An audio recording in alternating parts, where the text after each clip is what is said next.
구독, 좋아요, 댓글, 알람 설정은 여러분에게 큰 힘이 될 겁니다. 내가 이혼 소송을 제기했습니다. 아내가 아니라 바로 내가 말입니다.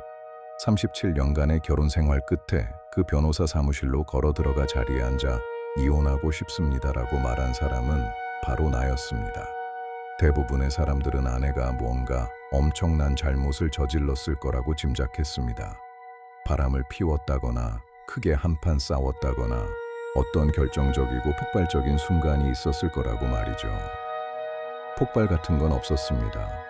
그보다 훨씬 더 조용하고 여러 의미에서 훨씬 더 갉아먹는 무언가가 있었을 뿐입니다. 그것은 바로 돈이었습니다. 그리고 아내가 그 돈을 이용해 나를 아무것도 아닌 존재로 느끼게 만든 방식이었습니다. 나는 38년 동안 일했습니다. 제조회사였죠. 현장직으로 시작해서 중간 관리직으로 마쳤습니다. 화려한 일은 아니었지만 꾸준하고 정직한 노동이었습니다. 나는 매달 월급 봉투를 고스란히 집으로 가져왔습니다. 우리는 두 아이를 키웠습니다. 집을 사고 대출을 다 갚고 더 큰 집을 샀습니다. 집안 재정은 아내가 관리했습니다. 그건 아내의 영역이었고 나는 그 점을 존중했습니다. 나는 매달 시계바늘처럼 정확하게 내 급여를 아내에게 넘겨주었습니다. 아내는 공과금을 내고 저축을 하고 투자를 맡아 했습니다. 나는 우리가 한 팀이라고 생각했습니다. 아내가 나를 진짜 어떻게 생각하고 있었는지 알게 된 건 내가 은퇴하던 날이었습니다. 내 직장 생활의 마지막 날은 3월의 어느 금요일이었습니다. 동료들이 작은 파티를 열어주었습니다. 케이크가 있었고 몇 번의 송별사가 있었고 모두가 서명한 카드가 있었습니다. 나는 지난 몇 년간 느꼈던 것보다 훨씬 가벼운 마음으로 차를 몰고 집으로 향했습니다. 현관문을 열고 들어가 아내에게 말했습니다. 다 끝났어. 이제 집에 왔어. 아내는 휴대폰에서 눈을 떼지 않은 채 이렇게 말했습니다. 그럼 이제 겨우 연금만 가지고 살아야겠네. 수고했다는 말도 아니었습니다. 드디어 해냈다는 말도 아니었습니다. 집에 온 걸 환영한다는 말조차 없었습니다. 그저 그 한마디뿐이었습니다. 그럼 이제 겨우 연금만 가지고 살아야겠네. 그 말투가 문제였습니다. 마치 내가 방금 집안의 재정적 비상사태라도 선포한 것 같은 말투였습니다. 월급이 끊기는 순간 지난 38년간 가족을 부양해온 세월이 한순간에 조용히 잊힌 것 같았습니다. 나는 그저 지나가는 말 한마디였을 뿐이라고 스스로를 달랬습니다. 아내는 현실적인 사람이니까 앞날을 걱정해서 그런 거라고, 그게 아내의 성격일 뿐이라고요. 몇 달 동안은 그렇게 아내를 이해해 보려고 핑계를 댔습니다. 하지만 그런 말들은 멈추지 않았습니다. 오히려 점점 더 늘어났습니다. 내가 무언가를 살 때마다 아주 작은 물건일지라도 꼭 한마디가 따라붙었습니다. 한 번은 슈퍼마켓에서 커피 한 봉지를 더 집어들었습니다. 아내는 그것을 다시 매대 선반에 올려놓았습니다. 우리 이제 조심해야 해. 아내가 말했습니다. 63살의 나이에 슈퍼마켓 통로에 서서 내가 수십 년 동안 돈을 보태온 그 마트에서 내가 고른 고작사 달러짜리 커피 한 봉지를 제자리에 갖다 놓는 아내의 모습을 바라보았습니다. 나는 아무 말도 하지 않았습니다. 차로 걸어가 한동안 가만히 앉아 있었습니다. 그저 커피일 뿐이라고 스스로에게 말하면서요. 그러다 처제가 집으로 놀러 온 저녁이 있었습니다. 우리 셋은 저녁 식사를 하고 있었습니다. 그런데 아내가 나를 쳐다보지도 않은 채 처제에게 이렇게 말하는 것이었습니다. 요즘 적응 기간이야. 알다시피 데이비드 연금이 예전에 벌던 것에 비하면 꽤 적잖아. 처제는 동정 어린 표정으로 고개를 끄덕였습니다. 나는 내 집 식탁에 앉아 내가 사라져버리는 듯한 기분을 느꼈습니다. 나는 가치가 떨어진 자산처럼 취급받고 있었습니다. 예전에는 수익성이 좋았지만 지금은 가치가 하락한 투자 상품처럼 말이죠. 처제가 떠난 후 나는 혼자 설거지를 했습니다. 매년 지친 몸으로 집에 돌아왔던 날들을 생각했습니다. 주말에도 일했던 날들을, 짧게 줄여야 했던 휴가들을 생각했습니다. 말다툼할 기운조차 없어서 아내에게 양보했던 모든 결정들을 생각했습니다. 그리고 생각했습니다. 그 모든 결과가 고작 이것이었나? 충분치 못한 연금 액수, 이제는 짐이 되어버린 남편. 한 가지 솔직히 말씀드리고 싶은 게 있습니다. 내 아내는 사람들이 흔히 상상하는 방식으로 잔인하게 굴지 않았습니다. 소리를 지르지도 않았습니다. 욕을 하지도 않았습니다. 당신은 쓸모없어. 당신은 실패자야. 난 당신을 존중하지 않아. 같은 말은 단 한 번도 한 적이 없습니다.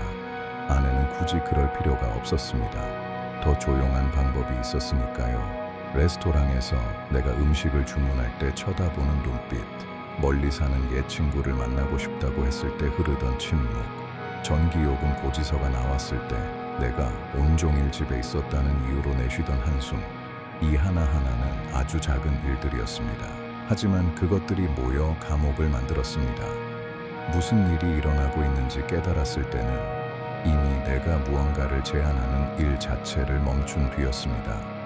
나는 무언가를 원하지 않게 되었습니다. 적어도 겉으로는 말이죠.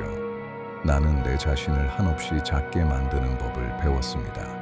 63살의 남자가 자기 집에서 스스로를 숨죽여 작게 만들고 있었던 겁니다. 모든 것이 끝났음을 직감한 순간은 어느 화요일 아침에 찾아왔습니다. 아들에게서 전화가 왔습니다. 녀석이 승진했다는 소식이었습니다. 나는 너무 자랑스러워서 목이 메일 지경이었습니다. 통화를 끝내고 아내를 찾으러 갔습니다. 이 기쁨을 나누고 싶었습니다. 그저 함께 부모로서 기뻐하고 행복해하는 그 한순간을 원했습니다. 아내는 주방 식탁에서 은행 명세서를 꼼꼼히 살펴보고 있었습니다. 나는 아들의 승진 소식을 전했습니다. 아내가 말했습니다. 잘 됐네. 그럼 형편이 좀 어려워지면 우리를 좀 도와줄 수도 있겠네. 그게 끝이었습니다. 자식에 대한 기쁜 소식이 그 즉시 돈 계산으로 치환되어 버렸습니다. 나는 침실로 걸어갔습니다. 침대 모서리에 걸터 앉았습니다. 그리고 몇 년 만에 처음으로 도망치지 않고 명확하게 이 생각을 마주했습니다. 나는 남은 인생을 이 결혼 생활 속에서 보내고 싶지 않다. 그 다음 주에 변호사에게 전화를 걸었습니다. 미리 그 누구에게도 말하지 않았습니다. 아들에게도 딸에게도 내 남동생에게도요. 그냥 갔습니다. 변호사가 이혼 사유가 무엇이냐고 물었습니다. 나는 성격 차이, 이혼 사유가 합의되지 않을 때 쓰는 법적 용어라고 답했습니다. 그것은 법적인 표현일 뿐 진짜 의미는 이것이었습니다. 이 사람은 수년 동안 나를 가치 없는 존재로 느끼게 만들었고 나는 이제 끝내고 싶습니다. 아내는 전혀 예상치 못했습니다. 아내에게 이혼 이야기를 꺼냈을 때 아내는 한동안 나를 멍하니 바라보았습니다. 그러더니 이렇게 말했습니다. 당신 혼자 살 돈 없잖아. 그 상황을 이보다 더 완벽하게 드러내는 말은 없었을 겁니다. 가지 마라는 말도 아니었습니다. 우리 노력해보자는 말도 아니었습니다. 미안하다는 말조차 없었습니다. 그저 당신 감당 못해 였습니다. 우리 결혼 생활이 끝나는 그 순간까지도 아내의 첫 번째 본능은 나라는 인간을 그저 돈 계산으로 환산하는 것이었습니다. 나는 아내를 바라보며 말했습니다. 내가 알아서 해볼게. 그리고 집을 나왔습니다. 혼자 살기 시작한 지 14달이 되었습니다. 딸이 사는 곳에서 20분 거리에 있는 방 하나짜리 아파트를 얻어 새를 살고 있습니다. 내 연금으로 월세를 내고 식비를 대고 공과금을 내고 나면 약간의 돈이 남습니다. 예전보다 돈은 적어졌습니다. 하지만 지난 몇 년간 누려보지 못한 평화가 찾아왔습니다. 나는 내 밥을 직접 지어 먹습니다. 내 결정은 내가 내립니다. 굳이 필요는 없었지만 마음에 드는 커피 머신을 새로 샀고 그 누구도 그걸 다시 갖다 놓으라고 하지 않습니다. 사소한 것들입니다. 하지만 온전히 내 것입니다. 내가 여기 서서 이혼이 정답이라고 말하려는 것은 아닙니다. 내 아내가 괴물이었다고 말하려는 것도 아닙니다. 나는 여러분에게 단 한 가지만을 전하고 싶습니다. 상대방이 당신에게 돈에 대해 말하는 방식은 특히 당신이 취약해졌을 때, 나이가 들어갈 때, 돈을 벌 수 있는 세월이 이미 지나갔을 때 그 사람이 당신을 한 인간으로서 얼마나 가치 있게 여기는지를 정확히 보여줍니다. 만약 누군가 당신의 가치가 월급 봉투가 끝나는 지점에서 함께 끝난다는 기분이 들게 만든다면 그것은 사랑이 아닙니다. 그것은 동반자 관계가 아닙니다. 그리고 당신에게는 그곳을 떠날 권리가 있습니다. 들어주셔서 감사합니다. 이 이야기가 마음 깊이 남으셨다면 더 많은 이야기를 위해 구독해 주세요.